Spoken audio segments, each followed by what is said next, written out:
ressonância magnética, um dos mais significativos avanços do século, no que diz respeito a diagnósticos médicos por imagens, já se encontra em pleno funcionamento na Clínica de Diagnóstico por Imagem em Mococa. Equipamento moderno que permite a realização de exames com conforto, qualidade, rapidez e segurança, onde o paciente pode realizar o seu exame de ressonância com tranquilidade e toda comodidade. Ressonância magnética, uma realidade para Mococa e região. Clínica de Diagnóstico por Imagem de Mococa. Tecnologia radiologia de ponta, sempre ao seu dispor.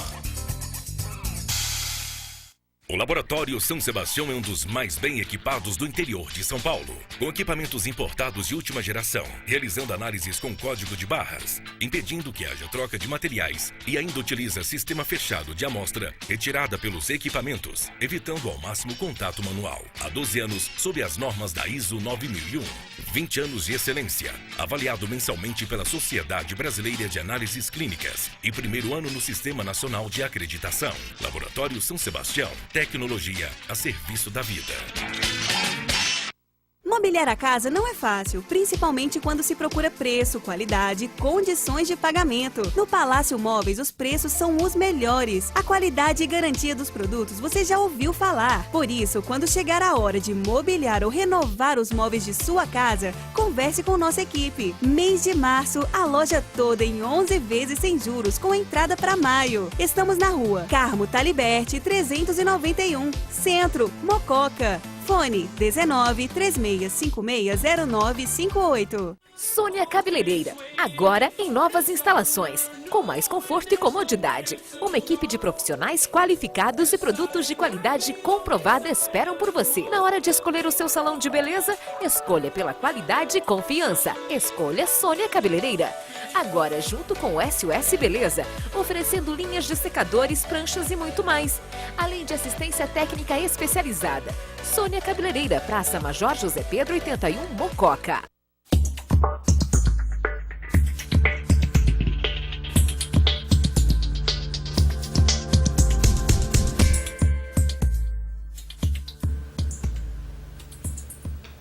Olá, estamos aqui nos estúdios da TV Direta para darmos início ao nosso programa Saúde. Gente, como sempre, né, tentando trazer temas que agradam a todos os nossos, que agrade a todos os nossos telespectadores, temas recentes, doenças que realmente as pessoas precisam saber, né, para se prevenir e assim evitar sérias complicações no futuro. Hoje estaremos falando de uma doença terrível, de uma doença que eu sempre falo assim, que ela é traiçoeira, né? Porque ela é silenciosa. Mas vamos iniciar nosso programa de hoje falando sobre diabetes. Apesar de que o nosso convidado endocrinologista, que eu já vou falar para vocês quem é, né? Que está aqui hoje com a gente, como endócrino, é uma ciência, assim, uma especialidade médica que engloba várias outras patologias, não só diabetes, né? Como as doenças da tireoide, os emagrecimentos e várias outras. Todos os nossos telespectadores que estiverem em casa nos assistindo vão poder participar e até falar dos múltiplos temas endocrinológicos para tirar suas dúvidas. Para falar, então, né, desse importante tema de hoje, estamos recebendo aqui nos estúdios da TV Direta, mais uma vez, o nosso amigo, o Dr. Everton. Dr. Everton é médico, endocrinologista, na cidade de São José do Rio Pardo e muito gentilmente aceitou o nosso convite e veio até os estúdios da TV Direta, que com certeza vai prestar importantes esclarecimentos a todos vocês que estão nos assistindo. Mas, Everton, mais uma vez de coração, muito obrigado por você estar aqui com a gente, participando do nosso programa. Obrigado, Eliana. Obrigado aos telespectadores. Eu que fico muito envaidecido por vir aqui. Eu acho que já é a 8ª, 9ª vez que eu venho. Já me sinto em casa aqui. E realmente a gente vai falar de umas coisas muito interessantes hoje. Falo que a obesidade é uma doença aí que a gente já está tendo um problema de saúde pública. Você, como gestora, está acompanhando isso. Então não dá mais para a gente fechar os olhos para a obesidade, não. Vamos discutir um pouquinho sobre isso. Então, vocês que estão em casa nos assistindo, quiser saber um pouquinho mais sobre obesidade, diabetes, problemas de tireoide, vamos aproveitar a presença, né, do endocrinologista hoje no nosso programa. O nosso telefone, o 3656-4147. E o nosso WhatsApp, né, o 992200357, está à disposição de vocês. Ligue para a gente, participe do nosso programa. É a maior alegria nossa, é essa interação, é poder ajudar um pouquinho mais vocês que estão em casa tirando as dúvidas. Mas como nós estamos falando de diabetes, obesidade, tudo isso são problemas de saúde pública, né? A obesidade, porque até a obesidade leva a diabetes e assim Exatamente. A gente pode levar, né? São doenças que uma puxa a outra, né? Eu estava falando esses dias com uma paciente minha. Nós estamos vivendo a maior epidemia de obesidade no mundo. O Brasil é o segundo país mais obeso. A gente só perde para os Estados Unidos. Aí muita gente fala, mas lá, né, doutor? Não, lá não. Lá se tem hoje uma política de contenção da obesidade. E a gente, infelizmente, ainda não tem. Eu acho que a gente ainda não acordou para discutir obesidade ainda no Brasil, né? Nós não temos uma política voltada para isso, para diminuir o risco da obesidade. Então hoje não se discute mais isso, Eliana. Eu falo assim, a gente fica, tá obeso, mas lógico, existe um problema muito grande com relação à saúde pública. Mas eu acho que a população precisa entender que mudanças de hábitos são importantes. Não dá mais para achar que a responsabilidade é apenas de um gestor, é apenas do médico. Não. A população também tem que entender. Os alimentos, a gente tem que mudar os hábitos alimentares, tem que mudar o estilo de vida, uma atividade física. Não tem como mais a gente encarar a obesidade sem falar de atividade física, sem falar de uma alimentação equilibrada. E eu acho interessante porque muita gente arruma um vilão. Por exemplo, o açúcar é o problema da obesidade. Eu não acho. Eu acho que o problema da obesidade são vários fatores, né? Lógico, a alimentação sim, o excesso do açúcar, o excesso do carboidrato, o excesso da gordura, mas não apenas um só que é o culpado. Eu acho que são vários fatores que interferem. E eu acho que é isso que a gente tem que entender. Atividade física, uma alimentação equilibrada, não dá mais para ficar, eu não tenho tempo, eu não tenho disposição. Está na hora de mudar, porque o preço que você vai pagar é muito caro. Hoje eu falo o seguinte, 2004, dor articular em joelho, a quarta causa era obesidade. 2015, segunda causa. E vai ser a primeira. Por quê? Porque a obesidade é uma doença que acomete todos os órgãos do nosso corpo. A obesidade leva ao diabetes, pressão alta, colesterol, triglicérides, infarto, derrame, trombose, isquemia, cirrose hepática. Tudo o que você imaginar tem relacionado com obesidade. Tive recentemente num congresso agora, já descobriram mais 10 novas substâncias tóxicas produzidas pelo tecido adiposo que leva ao câncer. Hoje a gente já sabe câncer de mama, câncer de colo do útero. Existem inúmeros cânceres que estão relacionados com a obesidade. Então não dá mais para a gente ficar assim, eu acho que eu tenho que fazer. Não, tem que fazer atividade física. Eu falo para o meu paciente, que a atividade física é receituário médico. É igual você prescreve um remédio para o paciente, a atividade física também. Então precisamos mudar esses conceitos. A gente fala em atividade física, porque tem gente aí que compra esteira, compra bicicleta, fica vira lá, cabide, vira né? um móvel da casa, não aí. vira? Sabe por quê? Uma das causas que eu falo, a pessoa compra e coloca onde? No lugar que é longe da sala, longe do quarto. Ou seja, não vai fazer. Coloque onde você vai fazer. Tem que ser o lugar que seja cômodo para você. Eu gosto de fazer de manhã, mas fica na cozinha, fica no céu, não dá para eu fazer. Coloque a esteira, coloque o jump aonde você for fazer, que seja um lugar cômodo para você. Não adianta você colocar na sala lá do fundo, no quarto, vai virar cabide. Você não vai usar. É o que acontece, né? E muitas pessoas ainda acreditam nessas dietas milagrosas, né? Vou fazer a dieta dos pontos, dieta dos carboidratos. Eu queria que você falasse um pouquinho dessas dietas milagrosas. Então, é isso que eu falei anteriormente, né? Por isso que eu acho que não tem um vilão, um único culpado. Essas dietas, esses dias eu peguei uma paciente que está fazendo a dieta da tipagem sanguínea, né? O sangue A não pode nada, o O pode algumas coisas, mas isso não existe, né? Na literatura médica, a gente não conhece nenhum artigo que fale isso. Isso pode ser algum trabalho que algum médico fez e acabou passando para algum paciente. Mas não existe tanta verdade que todo dia que você entrar na internet, você vai ver uma dieta nova. Quer dizer, se fosse tão boa, teria uma só. E ela ficaria o tempo todo. Então, se existem novas dietas, é porque há uma falência nessas dietas. O que eu penso disso, Eliana? Eu acho que a gente tem que ter muita consciência com relação ao que comer. Nada proibido, mas nada em excesso. Essa história de você falar para o paciente, de agora em diante você não come mais macarrão, isso causa no paciente uma certa, eu tenho uma doença, eu não posso comer mais. Quer dizer, isso faz com que ele comece a ficar mais triste, compulsivo, ele vai levar a compulsão dele para um outro alimento. Então, eu penso que nada é proibido, a quantidade é que a gente tem que pensar. O excesso do alimento, por exemplo, o açúcar, eu vou te dar um exemplo claro do que eu estou falando. Você pega, por exemplo, um refrigerante, uma Coca-Cola normal. Uma lata de Coca-Cola normal, ela tem 9 colheres de açúcar. Faça aí na sua casa, pegue 9 colheres de açúcar, coloque dentro de um copo e veja o tanto que você consome por dia de açúcar. Não sei quantas latas, imagina quem consome 2 litros de Coca-Cola. Então, quer dizer, é muita coisa, né?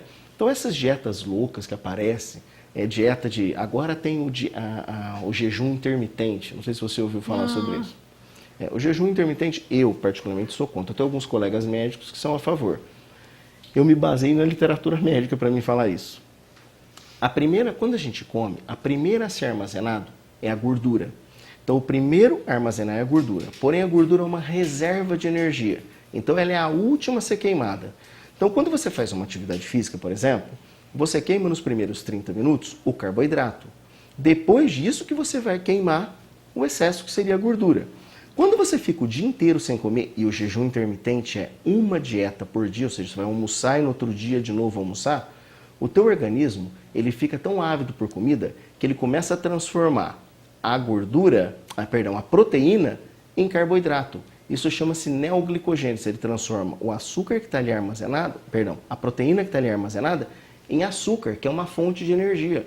O que para o organismo não é viável. A proteína ela tem outras funções no organismo. Função de reestruturação, crescimento celular, sistema imunológico, formação dos hormônios. Quer dizer, seria uma função errada. Então, realmente você perde peso, mas perde às custas de massa magra, que a gente fala, que seria o músculo. Então, a gordura fica lá. Por isso que quando você volta a comer de novo o carboidrato, o que acontece? O dobro. Você volta a engordar de novo, porque a gordura está lá armazenada. Essa seria aquela dieta das proteínas. Essa dieta do jejum intermitente é uma que você come uma vez ao dia só. A dieta das proteínas é mais ou menos igual. Né? A dieta das proteínas você não consome o carboidrato, só as proteínas. E a ideia, a lógica é a mesma coisa. Você transforma a proteína em glicose, que é o combustível da célula, né? Não tem sentido, né? Por isso que essas dietas, ninguém consegue fazer por mais de 8 meses. Saiu um trabalho recente mostrando qual o tempo máximo que as pessoas conseguem fazer essas dietas que começam a aparecer por aí. Limite máximo, 8 meses. Por quê? Porque o organismo percebe que está sendo lesado. E aí você não tem mais melhora. Aí o que o paciente faz? Não estou perdendo mais peso, eu vou comer tudo que eu quero. Então, quer dizer, isso é errado. Aí o que eu falei no início, eu sou contra tirar os alimentos. Eu sou a favor da gente regrar. Muitas vezes eu pego o paciente e falo, você tem que diminuir isso, diminuir tal coisa. Por exemplo, o açúcar. Eu falo que a gente não precisa ingerir o açúcar. Você tem o açúcar da fruta, você tem o açúcar dos alimentos, que é o carboidrato. Depois de 2 horas, o arroz, a mandioca, a batata, polenta, o pão, o macarrão, a pizza, ele é transformado em açúcar, né? Então não há necessidade. A cerveja, né? A cerveja, sim, um Tudo carboidrato. vira açúcar. Sim, um carboidrato. Então não adianta, né? Não adianta a gente imaginar que vai fazer Milagre. qualquer dieta. Não é isso Não, não aí. adianta. Tem Não. que mudar de vida mesmo se quiser emagrecer e Está acabou. na hora de encarar isso, né? É o que eu falo. As grandes discussões que eu vejo com os médicos, os embates nos congressos é esse. Só que a gente fica debatendo e todo mundo quer criar uma fórmula mágica para isso. A fórmula mágica que a gente tem no momento é isso, é mudar o estilo de vida. Eu falei que ainda nós não temos um medicamento para obesidade. Nós temos medicamentos que ajudam na perca de peso. E eu vou te explicar por quê.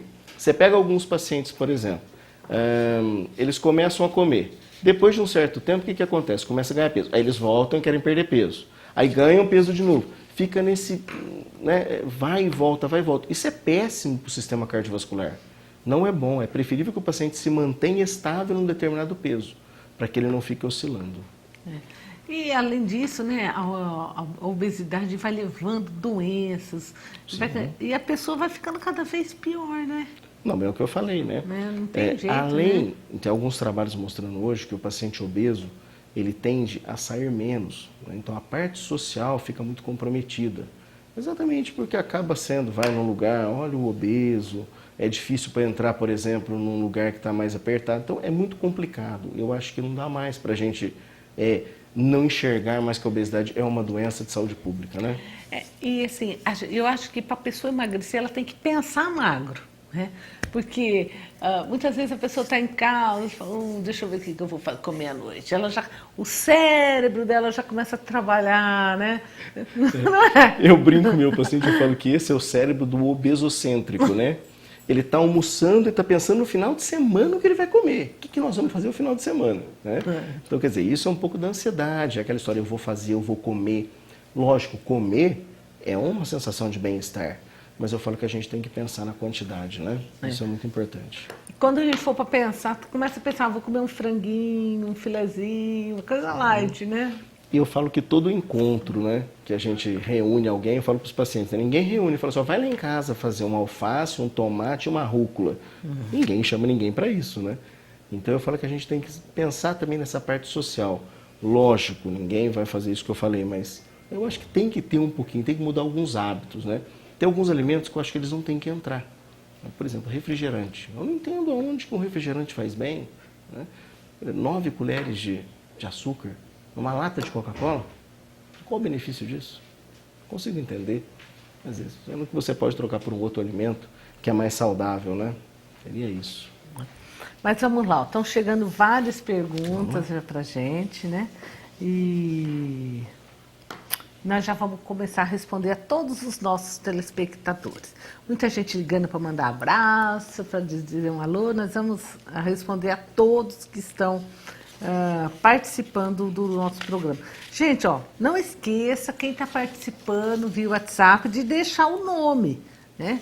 A menos que a pessoa não queira mesmo, porque a gente não tem o contato de vocês aqui. Senão fica complicado, né, para a gente responder. Por exemplo, vem um telespectador que a gente não sabe, né, quem é. Ele pergunta assim, doutor Everton, gostaria de saber o que é hipertiroidismo de Hashimoto. Hipotiroidismo de Hashimoto. O hipertiroidismo é outra coisa. O hipotiroidismo é uma doença autoimune, onde o paciente diminui a produção dos hormônios tiroidianos, que é a levotiroxina. E ele apresenta alguns sintomas: queda de cabelo, sonolência, esquecimento, dor nas pernas, unha quebradiça, pele seca e áspera, intestino preso, depressão, anemia, aumento de colesterol, diminuição da libido sexual, intolerância ao frio, irregularidade menstrual, infertilidade, aborto espontâneo. Se eu for falar que nós vamos falar um monte. Esses são os mais frequentes. Muitos pacientes falam para mim, mas eu tenho tudo isso. Quer dizer que eu tenho hipotiroidismo? Não necessariamente. Para você confirmar o diagnóstico do hipotiroidismo, ele é laboratorial. É através de um exame chamado TSH e T4 livre. E importante, hipotiroidismo de Hashimoto não tem cura. Hipotiroidismo é uma doença para o resto da vida. Ela tem tratamento, mas não tem risco de vida também. Tá? Isso é importante falar, porque a gente fala não tem cura, às vezes os pacientes, mas então eu não vou curar nunca. Não, mas não precisa, contanto que você tome o remédio certinho. Não tem cura, mas tem remédio. Mas tem tratamento, né? Perfeito. Mas logo que a pessoa falou hipertiroidismo, vamos explicar direitinho o que é o hipertiroidismo e o hipotiroidismo de Hashimoto, para não haver esse enrolo, né? Na realidade, é tireoidite de Hashimoto, que é uma doença que eu acabei de explicar. E você tem o hipertiroidismo, tá? Que é uma doença chamada doença de Basel-Graves. Também é uma doença autoimune, onde o paciente tem aumento na produção dos hormônios tiroidianos. Então ele tem os seguintes sintomas: tremor, taquicardia, suor frio, irritabilidade, insônia, queda de cabelo, perda de peso, exoftalmia, que são aqueles olhos esbugalhados. Acho que de principal são esses. E é a mesma coisa. Só que o hipertiroidismo, a gente nunca deixa o paciente em hipertiroidismo. A gente tenta tirá-lo do hiper e colocar ou no hipo ou no eutiroidismo, que seria o normal. Porque o hipertiroidismo é grave. E aí a gente, só para enriquecer um pouquinho, Eliana, a gente tem 3 tipos de tratamento do hipertiroidismo. A gente tem a iodoterapia, que é uma dose de iodo que você toma oral e que você faz uma ablação, uma destruição da tireoide. Você tem a cirurgia, que é a excerese da tireoide, que você retira ela, ou então o tratamento medicamentoso. No Brasil, a gente utiliza mais o tratamento medicamentoso. Aí o segundo plano vem a radiodoterapia e o último caso é a cirurgia de retirada da tireoide. Mas lógico que isso quem vai analisar é o médico. Qual é o melhor procedimento? Então vamos lá, boa noite. Liguei só para parabenizar o programa. Um grande abraço para vocês, da Adriana da Mocoquinha. Obrigado, Adriana. Um grande abraço para você. Um abraço, viu? Adriana. Obrigado por ter ligado para a gente. Então vamos lá, olá, boa noite. Eu tenho hipotireoidismo, há muitos anos. Tomo medicamentos, mas não consigo emagrecer. Fui a um nutricionista e ela me disse que quem tem essa doença é muito difícil de emagrecer. Ela gostaria de saber sua opinião. Meu nome é Fernanda. Fernanda, boa noite. Obrigado pela pergunta, viu? Com relação ao hipotireoidismo e emagrecimento, o que eu mais escuto no meu consultório: doutor, eu tenho hipotireoidismo, por isso que eu não perco peso? Não. Se a sua tireoide estiver controlada, ou seja, se os hormônios estiverem perfeitos, ou seja, se a dose do remédio estiver correta, ela não interfere absolutamente nada. O que não pode é a tireoide ficar descontrolada. Aí ela altera com aqueles sintomas todos que eu falei. Um dos sintomas pode ser a dificuldade na perca de peso. E outra coisa, é importante falar isso, o ganho de peso muitas vezes causado pelo hipotireoidismo não é relacionado a ganho de gordura. É uma proteína chamada mixedema que dá debaixo da pele. E isso, quando você começa a tomar o hormônio, depois de uns 2 meses no máximo, ele volta. Então não é engordar, é um ganho de peso por uma retenção dessa proteína. Tá? Um inchaço, né? É um inchaço, isso, um edema, exatamente. Boa noite, doutora Eliana. Estou fazendo a dieta do shake da Herbalife. Tenho meus triglicéridos altos e tomo Lipless há 4 anos. Essa dieta pode ser a causa da elevação do meu triglicérides? O que você acha dessa dieta? Não deixou o nome essa nossa telespectadora. Tá. Então, eu falo assim, ó, essas dietas a gente tem que tomar cuidado para saber o que vai nesses shakes, né? Porque muitas vezes vai só fibra. E realmente a fibra é importante, mas ela não é um substituto de refeição. Muitas vezes você está substituindo uma refeição, que seria um almoço, um jantar, um café, por um elemento que não tem a quantidade suficiente que o teu organismo precisa. E aí isso com o tempo vai te deixar com problema. Eu acredito, eu não sei, mas eu acredito que não seja o shake que está levando você a aumentar o triglicérides, não. O que você acha desses shakes? Eu não gosto muito.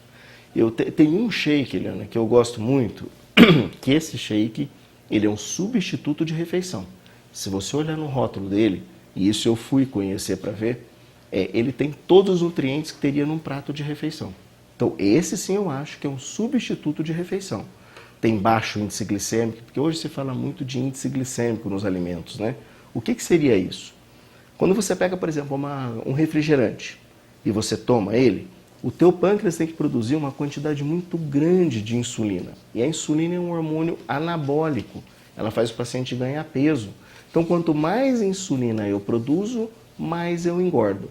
Portanto, se eu reduzo os alimentos de alto índice glicêmico, eu consigo reduzir a produção da insulina e facilito a perca de peso. Então, vamos lá. Boa noite. É a doutora Rita. Um beijão para a Rita, que está nos assistindo, né? A Rita amigona. A Rita é um show. Parabenizo o doutor Everton e agradeço a atenção que sempre atende todos os pacientes que encaminham, inclusive meus familiares. Muito obrigado. Rita, um abraço para você. Obrigado mesmo, um abração para você, viu, nossa Rita? Presidente eterna da PM aqui de Mocó. Ah, é? Por aclamação, não vão mais deixá-la sair. Ela vai ficar? Vai. Ô, Rita, um beijão então aí. Obrigado, viu, Rita? Beijão para você, um abraço para o Márcio, viu? Boa noite, doutora Eliana. Tudo bem? Sou o Júnior do Carlitos Quiles. Participo sempre do seu programa. Um abraço para você, viu, Júnior? Eu adoro gente que liga sempre. Você realmente, eu lembro já de algumas ligações anteriores. Eu como de tudo. Já tomei várias vitaminas e não consigo engordar. Não, é o sonho de consumo de muita gente, hein? Peso 37 quilos. É mais fácil eu perder quilo do que ganhar, mas me acho muito magro. Já me recomendaram academia, mas não curto. Já procurei saber de remédio, mas não tem remédio para engordar, só para emagrecer. O que você vai falar pro Júnior, hein? Bom, eu vou falar que você é um felizardo primeiro, né? Que quando chega um paciente desse no meu consultório, eu falo para ele, a hora que você sair, sai, não conta para ninguém por que você veio, senão você vai passar no corredor polonês, viu? Bom, brincando, mas enfim, eu acho assim, ó, se isso te atrapalha, ganhar gordura não é bom para ninguém. Mas o que eu acho que você poderia estar te atrapalhando é ganhar um pouco de massa muscular. E aí sim entra você passar numa nutricionista, passar no médico, para que você possa ter um acompanhamento para esse ganho de massa muscular. Pelo amor de Deus, cuidado com o uso de anabolizante, né? Anabolizante a gente tem indicação restrita, é para aqueles pacientes que realmente precisam, tá? Cuidado porque os riscos são muito grandes. Parabéns pela escolha do tema e do médico do programa Saúde. Mando um grande abraço para o Dr. Everton, sou um paciente dele, sou o José Edgar. Edgar, grande abraço para você, viu, Edgar? Obrigado. Boa noite, doutora Eliana. Não perco o seu programa toda quarta-feira. Aprendi muito com vocês. Ai, que bom. Olha, isso daí não tem preço para gente ouvir algo assim, viu? Esse é o objetivo que eu falo que a gente discutiu sobre a obesidade aqui no início, né? Que a gente tem que mudar exatamente isso. As pessoas têm que mudar os seus hábitos. Falar, ó, eu estou mudando, eu estou aprendendo, eu quero mudar. E ela fala assim, ó, mas vamos combinar uma coisa, né, doutor? Comer é a melhor coisa que tem no mundo, né? A Ana, lá do Nenê. Um abraço para você, Ana. Ana, concordo em grau, gênero e número. Mas é bom mesmo, Acho né? fantástico. Só que a gente morre pela boca. Então é o que eu penso. Eu posso comer tudo, como eu disse no início, mas a quantidade é que eu tenho que tomar cuidado. Isso é que eu tenho que me regrar, né? Se eu comer todo dia uma quantidade, uma barra de chocolate, eu vou ficar doente. Eu vou ter algum problema. Se eu comer um pedaço de chocolate todo dia, eu não vejo problema nenhum. Eu até indico aos meus pacientes, ou você acha que eu também não como? Claro que eu como. Eu adoro chocolate, só que dentro de um limite. Você come pizza, come tudo, né, doutor? Eu acho que você não pode restringir nada, né? É isso que eu falei, eu acho que você tem que comer tudo. A quantidade é que você tem que pensar. A Ivanilde Sandron também pergunta, doutora Eliana, quando teremos novos médicos na Santa Cecília? Ivanilde, olha, eu acredito que nós já resolvemos em relação aos médicos cerca de 80%, sabe, das contratações. Hoje mesmo estávamos conversando a respeito do CINT, lá na Santa Cecília, que o nosso sonho era por um geriatra lá, né? Mas pela dificuldade, né, porque já convidamos os de Mococa, os de São José, os de Guaxupé, 2 de Ribeirão, mas a gente ainda não conseguiu, assim, um geriatra. Mas hoje à tarde estávamos quase que fechados com o médico para trabalhar já 3 vezes por semana em período integral. Você pode ter certeza que nós não estamos medindo esforços para contratar os médicos para que logo a gente esteja 100%, né? E a nossa prioridade agora é a Santa Cecília. Espero que até a semana que vem você me ligue para falar, doutora, realmente já resolveu lá. Porque nós estamos trabalhando para isso, pode ter certeza. Muito mais cedo do que você imagina. Quem sabe, né? Depois da nossa conversa de hoje, amanhã a gente já tem a contratação feita. A nossa geriatra, né, a doutora Thaís, inclusive, que veio aqui a semana passada, mas está grávida de gêmeos, então ela acha também que não deve assumir esse postinho, né? Não dá agora. Não dá agora também, mas estamos à luta. Se Deus quiser, ainda esse mês, mais esse problema está resolvido. Mas nós já conseguimos, assim, acertar mais de 80%, né? Mas a Santa Cecília realmente é um lugar que a gente está devendo, mas é nossa prioridade, tá? Ainda para esse mês, pode ter certeza. Vamos lá, ó. Boa noite, doutora Eliane e doutor Everton. Gostaria de saber o seguinte, doutor. Eu já fiz tratamento para hipotireoidismo. Uhum. Aí parei uma época por minha conta de tomar os remédios. Passei algum tempo, fiz exames e estavam normal, estavam todos normais. E os médicos pegaram e não me receitaram mais um remédio. Não entendo, como disse agora mesmo, hipotireoidismo não tem cura. Por que meus exames agora estão normais? Como ela chama, Eliana? Não falou. Também não deixou. Boa noite. Realmente, doença autoimune, ela não tem cura. O que existe são fases em que a doença está mais exacerbada e mais quiescente, ou seja, ela está mais quietinha ou ela está mais ativada. Tanto é verdade que às vezes você começa com 25 microgramas de levotiroxina, aumenta para 50, 88, 100 e às vezes você vai diminuir isso. Mas isso não quer dizer cura. Se você perguntar para o seu médico, você vai ver que existem 2 anticorpos que a gente pede, que são específicos do hipotireoidismo. Esses 2 anticorpos, eles estando alto, você tem a tireoidite de Hashimoto. Então você tem a doença, que é a tireoidite. Porém, ainda não se manifestou. Ou se manifestou, mas no momento ela está quiescente. Eu sugiro que você faça regularmente esses exames, que é o TSH e o T4 livre, tá?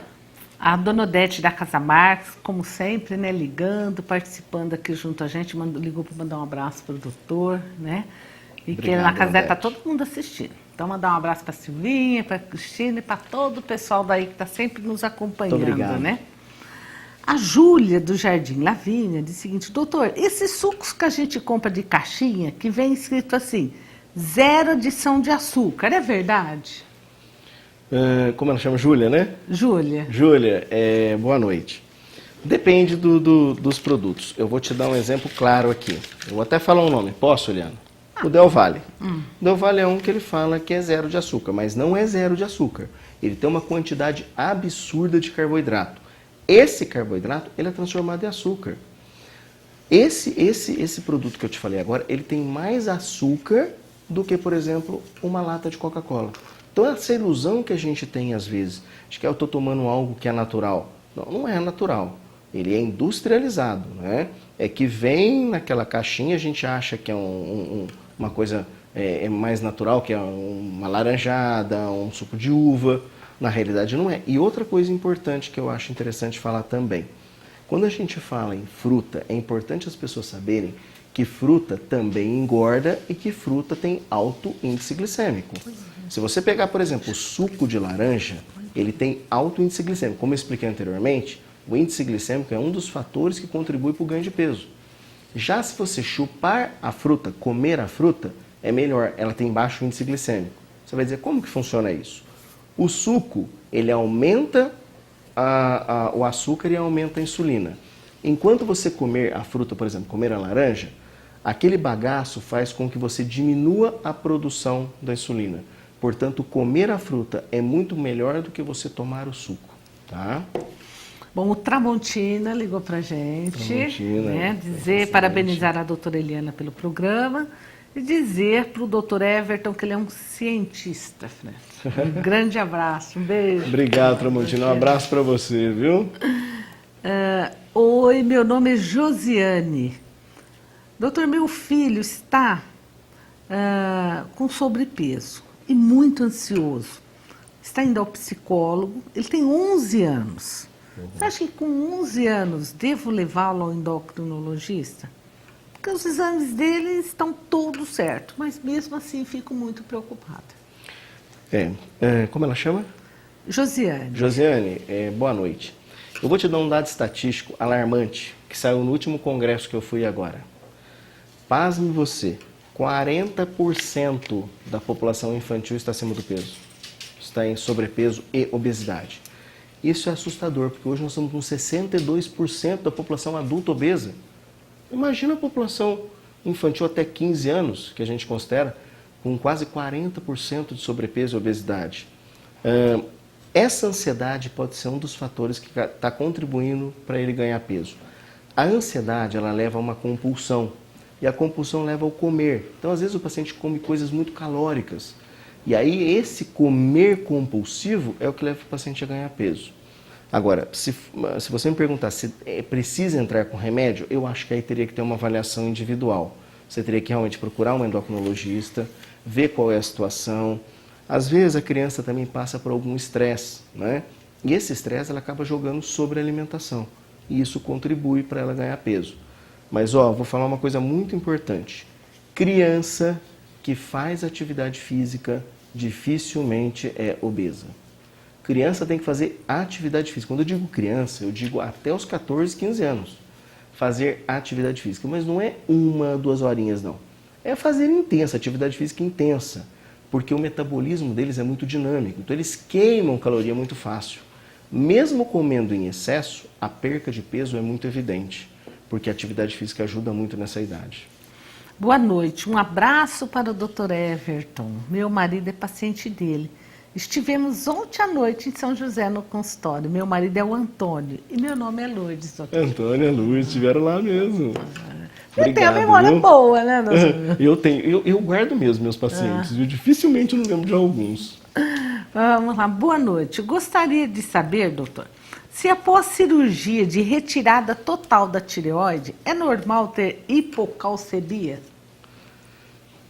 A gente estava comentando sobre isso aqui antes do programa, sobre uma paciente. Então, quando você faz a tireoidectomia total, nós temos atrás da tireoide 4 glândulas chamadas paratireoide, que são responsáveis pela modulação do cálcio no organismo. Então, às vezes acontece de você fazer a retirada da tireoide e essas glândulas virem junto. E aí você tem uma coisa chamada hipocalcemia, que é gravíssimo. Você tem que repor esse cálcio porque há risco de vida. Mas pode acontecer numa cirurgia assim. Às vezes ela vem muito aderida à tireoide e o cirurgião, no fazer a retirada, acaba vindo junto sim. Isso pode acontecer. Mas sem tratamento, né, doutor? Sim, é o que eu falei. A reposição de cálcio. Você vai ter que tomar cálcio, porque ele que modula, e o cálcio é o responsável pela contração muscular, uma série de alterações. É um eletrólito extremamente importante. E a tendência é melhorando? Então, Eliana, depende do grau. Nós temos 4. Às vezes acontece do paciente tirar as 4, às vezes acontece tirar 2 para a tireoide. Normalmente, quando tira e mantém até uma, ela continua funcionando perfeitamente. Quando você tira as 4, a tendência é que o paciente não produza mais. E ele não vai voltar a produzir, porque ele não tem como produzir mais se ele não tem mais a paratireoide. Então vamos lá. Olá, doutora Eliana, boa noite. Parabenizo o seu programa Saúde, principalmente com a presença do Dr. Everton. Minha esposa esteve no médico e estava com a glicose alta. E ele disse que tem uma luzinha acendendo e apagando, que é para ficar alerta, porque ela pode virar diabética. Um abraço do Virgulino, do bairro Santa Luzia. Um abraço, Virgulino. É isso aí, essa luzinha, eu vou aproveitar só para falar o seguinte. Quando a gente faz o diagnóstico do diabetes, que o paciente chega no consultório, que a glicemia dele de jejum está acima de 126, e em 2 aferições, o que a gente fala para o paciente? 50% da célula beta do pâncreas, que é a responsável pela produção da insulina, já morreu. Então, ao diagnóstico, você vai tratar os 50% que sobrou, porque os 50% já morreu. Então, se o paciente está num pré-diabetes, a gente imagina que ele tem aí 60%, 70% desse pâncreas funcionando. O que eu quero dizer com isso? Quanto mais rápido você tratar, quanto mais rápido você conseguir reverter ou abaixar essa glicemia, melhor para o teu pâncreas. Então tem que iniciar o tratamento mais rápido mesmo. Boa noite. Doutor, eu fui ao médico, fiz exames de sangue para ver se eu tinha diabetes. Deu 91. A médica falou que eu já podia começar a tomar a metformina, mas eu não gosto de remédio e não tomei. O que o senhor acha? Como ela chama? Não pôs o nome. Também não colocou o nome, foi boa via noite. WhatsApp. Então, assim, o diagnóstico do diabetes, o normal da glicemia em jejum é de 70 até 99. De 100 a 125, o paciente é pré-diabético. E acima de 126, ele é considerado diabético. Quando você pega uma glicemia dessa de 91, teoricamente o paciente não é diabético. Mas o que acontece? Ele pode ter uma coisa chamada resistência à ação da insulina. A insulina é um hormônio secretado pela célula beta do pâncreas, que tem a função de pegar o açúcar da corrente sanguínea e levar para dentro das nossas células. Quando o paciente tem diabetes, ele tem uma diminuição na produção dessa insulina. O paciente com resistência à ação é o contrário, ele produz em excesso. Qual que é o problema disso? Produzindo insulina em excesso, a insulina é anabólica, faz o paciente ganhar peso. E a gente tem uma quantidade limitada de grânulos de insulina no pâncreas. Se você produz em excesso, vai chegar uma hora que esse pâncreas não vai conseguir mais produzir. E aí começa a ser inversamente proporcional. Insulina cai, glicose aumenta. Então, por isso que talvez ela tenha passado a metformina para você. Porque ela deve ter visto algum sinal clínico em você que possa estar justificando essa aumento da resistência à ação da insulina. Bom, outra pessoa também que mandou uma pergunta para a gente, não deixou o nome, mas ela pergunta, doutora Eliana, por que está demorando tanto para fazer exame na rede pública? Estou aguardando há 1 mês. Ó, então, essa telespectadora anônima, tudo existe uma regulação. Se o exame é urgente, ele é feito no mesmo dia, até na hora, né? Por exemplo, o paciente está passando mal, vai na UPA, é feito o exame imediatamente. Se o médico fala não é urgente, é feito no dia, né? Agora, existem muitos pacientes que têm seus exames de rotina, né? Que eles podem entrar numa fila e até aguardar 1 mês, até 2 meses o exame. E a gente também tinha um contrato com o laboratório e um contrato restrito para exames, né? Então, nós estamos reformulando o contrato, criamos uma central de regulação de exames, né? Para que, assim, no SUS, gente, assim, quem precisa mais tem que receber mais, né? Que é um princípio que a gente tem, que é o princípio da equidade. Então, as pessoas que precisam mais, as pessoas que precisam de urgência, as pessoas que precisam de emergência, são atendidas na hora. Os que podem aguardar, tem que aguardar, porque, assim, é muita gente, né? Mas as pessoas que, os mais necessitados, que realmente precisam, são feitos na hora. Eu acho assim, 1 mês um pouquinho num exame que não é uma emergência, também não é uma espera tão absurda grande, assim, dentro da saúde pública. A própria Organização Mundial de Saúde preconiza isso, né? Que a gente tem alguns exames, eles são necessários que sejam feitos em caráter emergencial. Mas outros que até 30 dias você pode esperar. Não tem assim. E assim, se for uma emergência, é só pedir para o médico escrever. Sim. Que o exame é feito, inclusive, imediatamente. Tá certo? Boa noite, doutora Eliana. Me chamo Sueli. Minha mãe é Lourdes. Somos aqui da Santa Clara. E somos pacientes do Dr. Everton, que é um excelente profissional. Verdade. Somos telespectadoras assíduas do programa Saúde, que é um ótimo programa e muito informativo. Um grande abraço a vocês dois. Grande abraço para você, Sueli. Continue sempre ligando e participando junto com a gente, tá bom? Obrigado, Sueli. Obrigado, Ana Lourdes. Um beijão, viu? Boa noite. Esse aqui eu não entendi direito. Ele falou assim, o meu exame de TPO. Não sei se ele quis dizer TGO, TPO. Não, TPO. TPO está 654. Isso. Eu vou explicar. Para baixar, doutor, o que devo fazer? Então, vamos lá. Como eu disse anteriormente, o hipotiroidismo é uma doença autoimune. E existem 2 anticorpos que agridem a tireoide, que leva o paciente até a tireoidite de Hashimoto. 2 anticorpos, os dois, um é o anticorpo antimicrosomal, que vem a ser esse daí, e o antitireoglobulina. Então, antimicrosomal ou anti-TPO é a mesma coisa. Então, é um dos 2 anticorpos que agride a tireoide. Aí você vai dizer, mas o que fazer? Eu vou te dar um exemplo. O seu deu 600, né, e pouquinho. O normal depende de cada kit de laboratório, mas o normal até 9. Eu tenho paciente com 30 mil, 40 mil. Esse anticorpo, ele não tem tratamento. Ele mostra para o médico apenas que o organismo está agredindo a tireoide, mas a gente não tem tratamento para esse tipo de anticorpo. A gente trata o hipotiroidismo com a reposição do hormônio. O que faz a gente pensar é o seguinte, quando ele tem um anticorpo alto, ele pode vir a desenvolver o hipotiroidismo. Então ele tem que ter um acompanhamento. Agora, um remédio específico para o anticorpo, isso não existe. Tá? Não tem nenhum corticoide, por exemplo, que você use para modular essa agressão. Não existe. Boa noite, doutora Eliana. Faz tempo que quero parabenizá-la pelo programa e também pelo belo trabalho que desempenha como diretora de saúde. Desejo muito sucesso. Muito obrigada. Né? Mas a minha pergunta para o doutor Everton é a seguinte. Doutor, meu peso é 72. Uhum. Ele não falou a idade para a gente, né? Varia mais ou menos. Parei de beber bebidas alcoólicas há 12 anos. Só tomo sucos, refrigerantes. Meus exames de rotina nunca deram alterações. Mesmo assim, ainda corro risco de adquirir um diabetes no decorrer da vida? Sou o Lourival e moro no aeroporto municipal. Um abraço para você, viu, Lourival? Mais uma vez, obrigado por estar participando do nosso programa Saúde.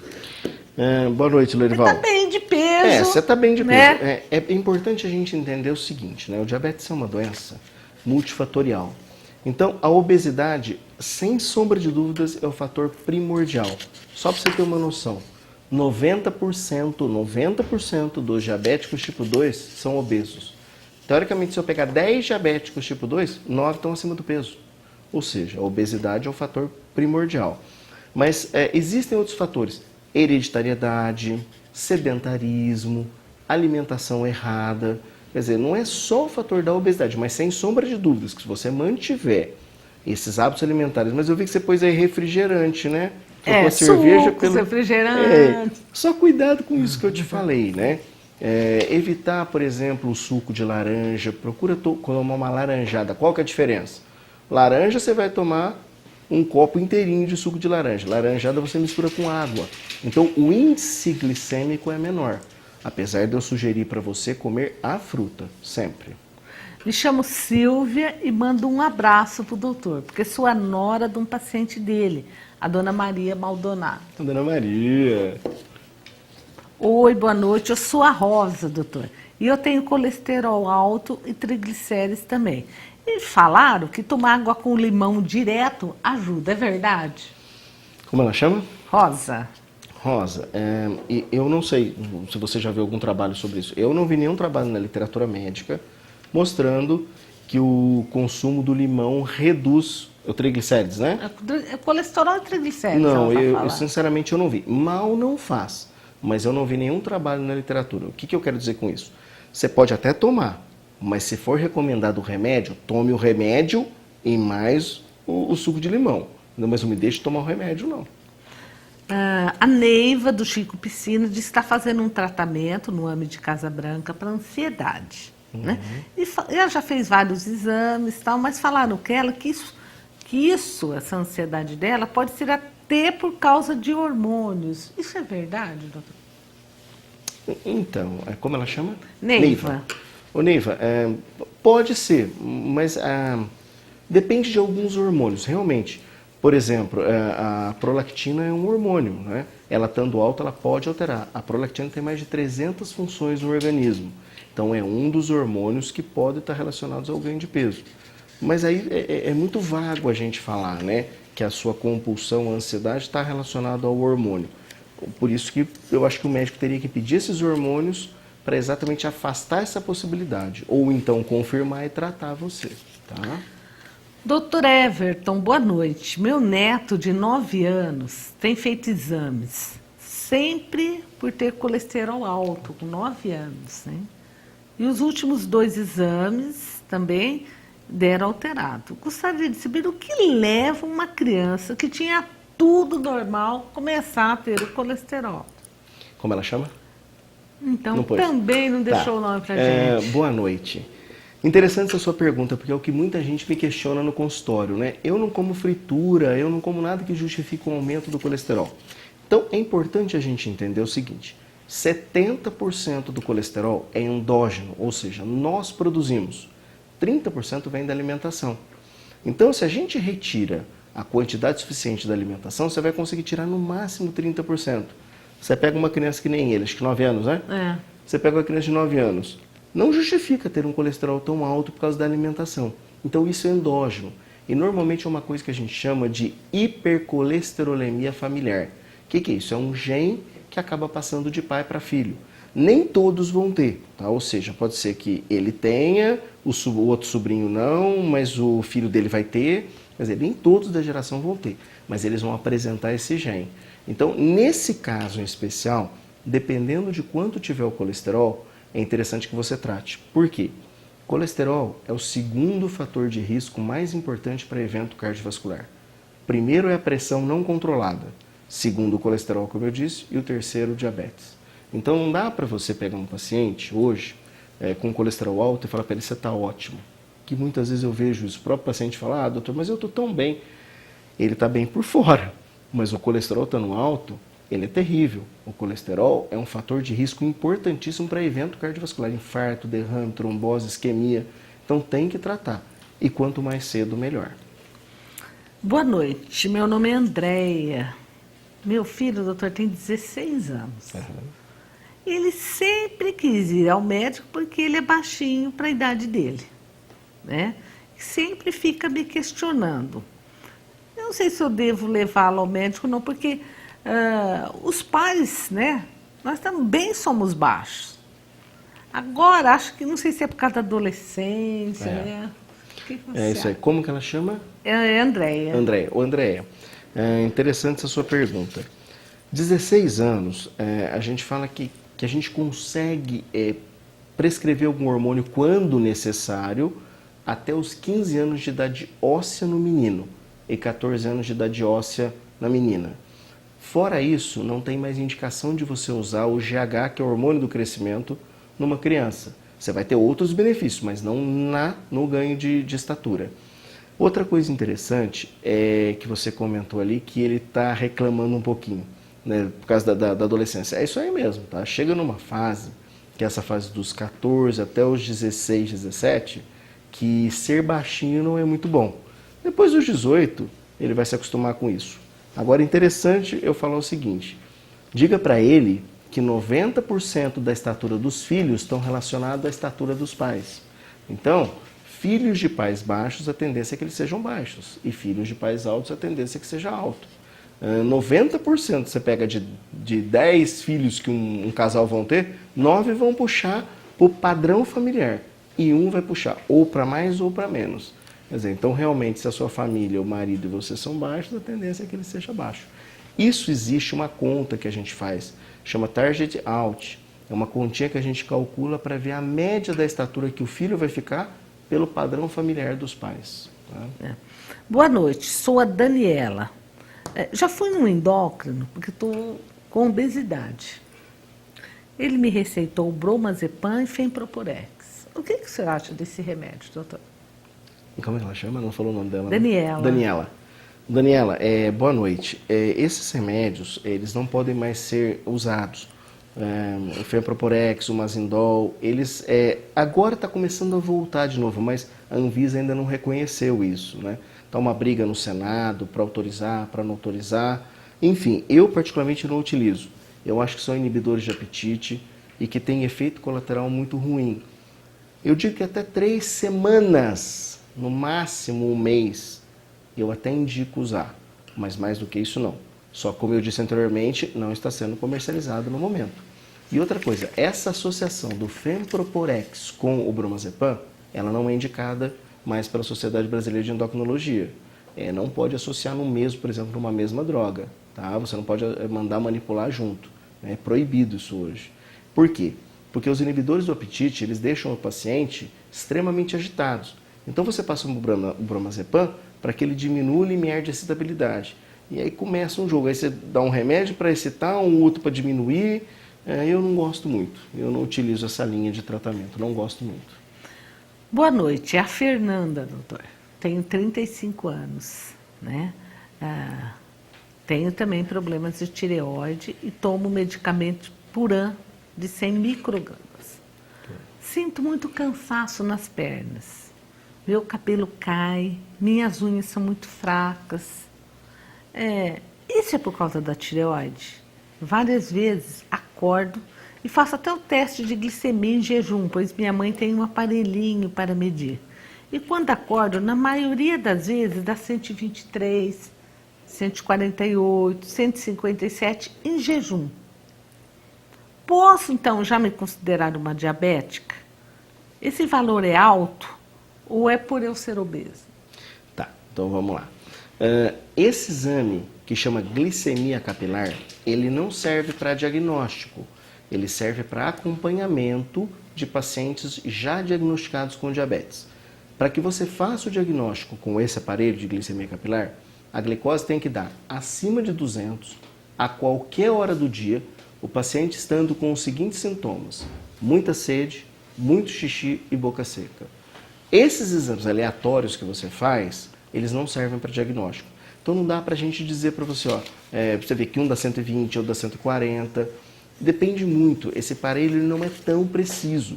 Então ele serve como uma marcha para a gente se basear um pouquinho, mas não serve como diagnóstico, tá? Eu acho assim, você não precisa ficar acordando de madrugada, vendo de manhã, isso não. Posso te dar uma sugestão?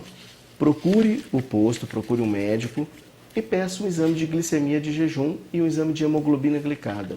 Ali você vai fazer o diagnóstico. Se você tiver com ela alterada, já começa o tratamento. A Fofa também ligou pra gente. A Fofa é nossa fotógrafa, assim, oficial da cidade, das festas, sabe? Mandando um grande beijo pro doutor. Não está em casa, mas faz questão, né, toda vez que está, de ligar no programa, né? E ela disse que tem certeza, né, que o doutor vai dizer, que o doutor Everton está respondendo a todos com o maior carinho. Como sempre, a doutora Eliane escolhendo muito bem seus convidados. Um beijo, Fofa. Obrigado. O Neto e a Fernanda são pacientes do doutor Everton. Ligaram para deixar um abraço para ele. Sim, Neto e Fernanda. Oh, seus pacientes são... E o João também. Filho deles. A Celina da Vila Carvalho diz que tem resistência à insulina, né? E ela tem esteatose. Não consigo perder peso de jeito nenhum, doutor. Gostaria de saber se existe algum tipo de remédio que pode me ajudar. Duas coisas interessantes que você falou, a obesidade e a esteatose hepática. Um está relacionado com o outro. O ganho de gordura, principalmente na região abdominal, que a gente fala que é a gordura mesentérica, ela leva ao aumento dessa gordura no fígado. Essa gordura no fígado leva a uma coisa chamada síndrome NASH, que é essa esteatose hepática. E muita gente não cuida dessa esteatose. E com o tempo ele pode levar a um câncer de fígado ou uma cirrose não alcoólica. Exatamente isso que eu falei, cirrose não alcoólica. O paciente nunca bebeu e pode desenvolver uma cirrose. Porque essa gordura ela é extremamente lesiva para o hepatócito. Então ela acaba matando o hepatócito. Sugiro que você trate a obesidade, porque você perdendo peso melhora muito essa esteatose hepática. E só para complementar, Eliana, eu tive num evento agora, tem 2 medicamentos hoje que são recomendados para tratamento da esteatose hepática. Um é a pioglitazona e o outro é a liraglutida, que são 2 remédios hoje que são reconhecidos e ajudam no tratamento dessa esteatose hepática. Tá?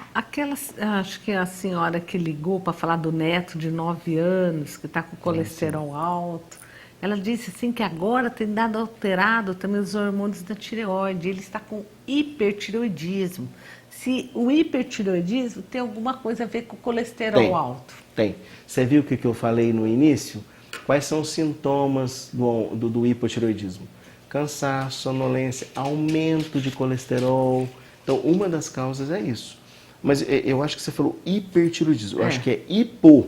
O mais relacionado mas pode acontecer com o hiper também.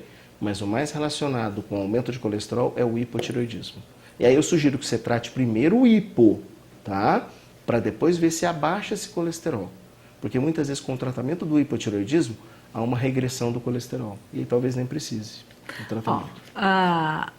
Outra ligação também, doutor Everton, existe algum exame específico para saber se retirou as paratireoides junto com a tireoide?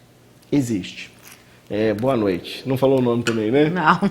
Existe sim. Tem um exame chamado cintilografia de paratireoide. É um exame que a gente fala que é de medicina nuclear, né? Normalmente é feito em cidade grande, porque é uma dose que você toma de uma substância e exatamente vai ser captado pela paratireoide. Então, se não tem paratireoide, ela não vai captar. Então, ali mostra que realmente não tem. Então, tem a cintilografia de paratireoide. A Antônia do Chico Piscina disse que teve problemas de hormônio quando era mais jovem. E hoje ela tem problemas nos ossos. Doutor, eu queria saber se tem algo a ver com os hormônios. Ela não fala quais hormônios, né? Sim, tem alguns hormônios que podem alterar, pode levar a osteoporose. Será que é isso que ela quer saber? Que eu entendi? Provavelmente sim, né? A menopausa, por exemplo, pode alterar a osteoporose. Aí você a baixa faz a do reposição. estrógeno, né? Isso. A baixa de estrogênio pode levar a uma diminuição da densidade óssea, né? E isso pode levar o paciente até osteoporose e fratura espontânea, que hoje é uma das complicações do paciente idoso. É por isso que é importante a mulher na menopausa fazer a reposição hormonal, Sim, né? sim. Porque às vezes ela fala, não vou fazer não, mas existem muitas complicações que podem vir, né? Sim, Principalmente para os ossos, né? Sim, eu falo que a reposição hormonal, você pega a mulher quando ela entra na menopausa, ela tem um risco muito maior de infartar do que o homem. E uma das causas é o estrogênio. O estrogênio é o maior fator de proteção cardiovascular que a mulher tem. Então, quando você repõe um hormônio para a mulher, que é a reposição hormonal, você está melhorando a qualidade de vida dela. O risco dela infartar, lógico, tem as suas contraindicações, o hormônio é uma coisa complicada, pode aumentar o risco de trombose, o paciente ele pode ter o risco também de câncer de mama. Então, muita cautela, mas eu sou adepto de tratar com hormônio. Dentro das condições, se o paciente tiver indicação, eu acho muito benéfico para ele. Além dos fogachos também, né, que o paciente refere. Fogachos são aqueles calores insuportáveis que a mulher refere quando ela está na menopausa, né? Que altera demais a qualidade de vida, irritabilidade, cansaço, um calor insuportável. Tá bem que você é homem, né? Daí você tá livre, na verdade. Coitado de nós mulheres, mas... Eu falo que a mulher tem um hormônio chamado estrogênio, que faz com que nem ela se entenda, quanto não dirá algum homem tentar entendê-la, né?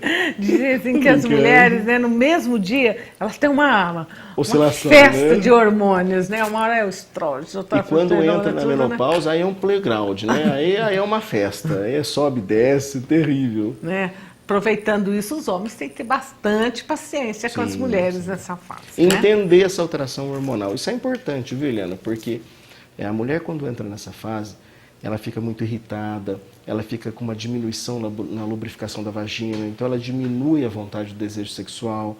E às vezes o homem não entende isso, né? Mas é importante você entender. Mas eu acho que também não ficar só esperando, procurar um tratamento e buscar uma ajuda, para que você tenha exatamente isso que eu falei, qualidade de vida.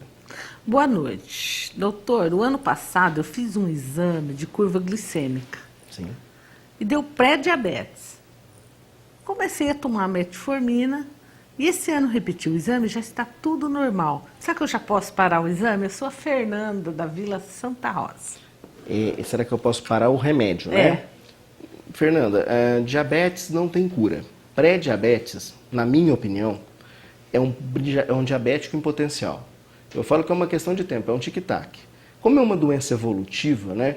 Quer dizer, ela vai aumentando aos poucos. Eu acho muito arriscado você parar a metformina. A não ser que você tenha mudado o teu estilo de vida, perdido pelo menos 10% do teu peso, mudado os hábitos alimentares, mas mesmo assim, a gente não pode garantir ao paciente que ele vai deixar de ser diabético, ou seja, ele não vai se tornar diabético. A gente não tem como afirmar isso. Mudança do estilo de vida num paciente pré-diabético ajuda muito, mas talvez só isso não resolva. Aproveitando a metformina, que todo mundo fala, né? Hoje a metformina é o medicamento mais indicado para diabetes. Eu falo que a metformina, eu vou tentar traduzir. Imagina a seleção brasileira de futebol. Na minha opinião, é o Neymar. É o cara, é o camisa 10. Mas ele, sozinho, não consegue fazer nada. Ele precisa de um goleiro, de um centroavante. Traduzindo, hoje o tratamento do diabetes, ele é uma doença que a gente utiliza 2, 3, às vezes até 4 drogas para tratar, pelo mecanismo de ação da doença. Então, às vezes, você aumenta muito a dose da metformina, que nem vai para 2 gramas, que é uma dose até limite que a gente utiliza, e não vai resolver. Então, é preferível você associar com uma outra droga, que você tem um benefício muito maior e preserva essa célula beta do pâncreas que eu comentei no início, que já morreu ao diagnóstico ou ao pré-diabetes. Boa noite, doutora Eliana. Sou uma grande admiradora sua. Uma admiradora anônima, né? Porque não deixou o nome, mas um beijo para você. Muito obrigada. Mas a pergunta para o doutor Everton é o seguinte, eu tenho um filho que é gordinho. Ele tem 17 anos. Ele come muito salgados, né? Salgadinhos, doce. Na minha família não tem histórico de diabetes. Mesmo assim, ele pode adquirir, doutor? Pela obesidade, né? É. Ele come muito doce e é obeso. Então, ele tem alguns critérios que podem levar ele a desenvolver o diabetes. A genética, ela representa 15%. Então, realidade não é muito. Então, filho de pais diabéticos, a chance de ter de 15%, 20% exagerando. Então, o problema maior não é esse. O problema é o quê? É o ganho de peso. O comer doce leva ao ganho de peso. E o ganho de peso leva ao diabetes. O fato simplesmente de comer o doce, eu não vejo problema de relação com o diabetes, tá? Vai desenvolver o diabetes. Acontece que muito doce vai levar ao ganho de peso. E esse é o fator determinante para desenvolver o diabetes. Quer dizer, não adianta a gente falar que é só genética, né? É o comportamento, Não. é o ambiente. 85%. É a gente que procura as coisas, né? Exatamente. Se a gente viver bem, se a gente se cuidar... Por isso que eu falei no início, né, Eliana? A gente fica muito discutindo emagrecer, perda de peso, mas esquece de colocar isso em prática. Está na hora do paciente entender que precisa mudar. 85% de um paciente diabético está relacionado com o estilo de vida dele. 15% é genética. Horas, bolas, o que é mais importante? O estilo de vida. Então, está na hora de colocar no receituário médico lá, ó, atividade física, no mínimo de 40 minutos por dia, no mínimo 4 vezes por semana. Ah, mas eu não tenho tempo. Tira aquela meia horinha que você teria para dormir, para fazer alguma coisa e faça uma atividade física. O benefício que você vai ter é incalculável. E a alimentação também, né? A gente tem que mudar os hábitos alimentares. Começar a colocar alguns alimentos que são mais nutritivos, de menor índice glicêmico, como eu falei anteriormente, que vão fazer bem para o teu organismo. Você viu que a gente começou falando isso e terminou falando isso. Eu gostaria, assim, ó, mais uma vez, Everton, de registrar aqui meu agradecimento. É muito bom, assim, esse bate-papo, quando você vem aqui. A gente vê que você fala, assim, você faz realmente de coração mesmo, que você gosta de tratar. Eu posso falar assim também que você está na especialidade certa, viu? Porque a gente percebe quando a pessoa estuda, vai à luta e tem como objetivo melhorar mesmo a vida dos pacientes, né?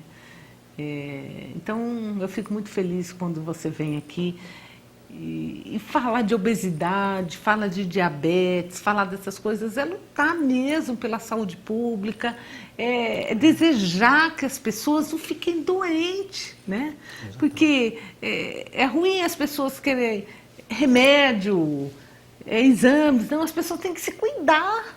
Né? Isso, exatamente. Né? Primeiro as pessoas ficam brigando por causa de remédio, brigando por causa de gente. A gente tem que mudar de vida. Né?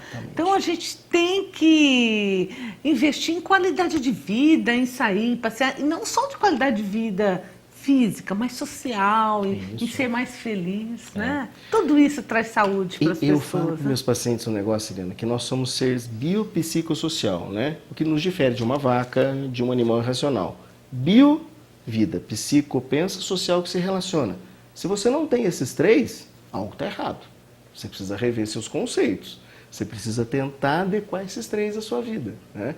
Porque você precisa ter uma qualidade de vida, que é o que eu falei no início. Sem qualidade de vida, não adianta. Você vai correr atrás de remédio, vai correr atrás de saúde e não vai ter. Então, mais uma vez, deixa aqui registrado minha admiração pelo seu trabalho. Obrigado. Que você volte muitas e muitas vezes e deixa aí para suas considerações finais. Então. Primeiro, eu quero agradecer demais ao convite. Quando você me convida, eu de coração me sinto tão lisonjeado. Eu falo que eu falo para minha esposa em casa, eu falo assim, olha, eu me sinto tão feliz de ir lá, porque eu sei que você convida de coração mesmo. E eu me sinto tão à vontade no teu programa, que eu falo que parece que eu estou falando com um telespectador aqui na minha frente. Então, muito obrigado mesmo pelo convite mais uma vez. Eu acho que esse assunto que nós falamos hoje é um assunto muito importante. Daria para a gente falar aqui, acho que o dia inteiro sobre isso. Né? Mas eu acho que o principal que a gente tem que assimilar disso tudo. Nós estamos vivendo uma epidemia de obesidade, não dá para esconder isso. A obesidade é a doença que mais vai matar no mundo agora no próximo século. Vai tirar muita qualidade de vida de muita gente. Então está na hora da gente começar a colocar o pé no chão e começar a falar aonde eu estou errando. O que eu preciso mudar? É o meu estilo de vida? São meus hábitos alimentares? Então comece a mudar. Nunca é tarde. Faça aos poucos. Mas eu tenho que perder 40, 30, 10 quilos. Não, você tem que perder 1. E a partir desse 1 você vai perdendo todo um dia após o outro. Pense assim, mas mude o teu estilo de vida. Comece amanhã. Não deixe para depois. Segunda eu vou começar. Você não vai começar segunda. Comece amanhã. A mudança tem que começar o mais rápido possível. Então, mais uma vez, muito obrigado, Eu que agradeço, de coração. Obrigado a vocês, telespectadores, viu? Gente, a todos vocês, então, registro mais uma vez aquele beijo no coração. Fiquem com Deus e até a próxima semana. Muito obrigada, doutor. Obrigado, Eliana. Obrigado mesmo, de coração.